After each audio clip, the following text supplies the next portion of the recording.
আরে আপনি কে? আপনার পরিচয়? আমি জানি না নিজেও। আপনি বন্ড বাবা না?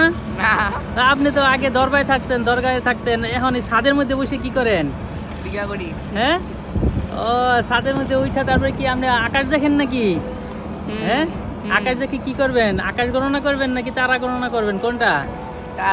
তারা গণনা করে কি করবেন? মানুষের ভবিষ্যৎ বলবো। ও, তারা গণনা করে মানুষের ভবিষ্যৎ গণনা করবেন? হ্যাঁ। ও, তারার মাধ্যমে ভবিষ্যৎ গণনা করা যায় না? হুম। ও, কার কার ভবিষ্যৎ গণনা করবেন আপনি? কার? হ্যাঁ, যার ইচ্ছা তার। যার ইচ্ছা তার। হুম। আমাদের এই বাড়ির ভবিষ্যৎ বর্ণনা করতে পারবেন? আমাদের দেশের যে সরকার মানুষের হবে, বাড়ির হবে না।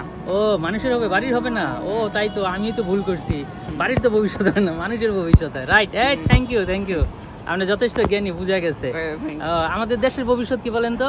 আমাদের দেশের ভবিষ্যৎ গণনা করে বলেন। দেশের হয়, মানুষের হয় না। ও, দেশের হয় না, না। মানুষের হয়। হুম। আর এইটাই তো মানুষ, আমাদের দেশের মধ্যে যত মানুষ আছে সবার একটা ভবিষ্যৎ আছে না? হুম। সবার ভবিষ্যৎ কি হবে সেটাই সবাই বলেন। একদম আলাদা আলাদা।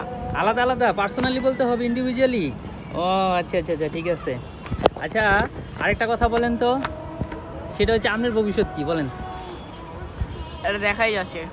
দেখাই যাচ্ছে আপনার দেখা যাচ্ছে আপনি ছাদের মধ্যে উঠে বসে রয়েছেন, কখন জানি ছাদের থেকে চাপ দিয়ে নিচে পড়ে যান, এটা বুঝতেই পারতেছি।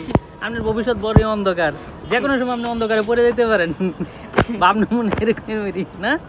হ্যাঁ, বাবাও ঠিক সেম। ও তাই? আচ্ছা, যাই হোক, আইসেন চলে যাই, না তো আবার রাস্তায় মানে পড়ে যাবেন, পিছলা খায় পড়ে যাবেন, ছাদের থেকে পড়ে গেলে তো বিপদ, পরে বাড়িওয়ালার নামে মামলা হয়ে যাবে। আসেন নিচে চলে যাই, তারা গণনা করতে হবে না, ভবিষ্যৎ গণনা করার দরকার নেই, চলেন। ঠিক আছে, আচ্ছা। ওকে, আল্লাহ হাফেজ।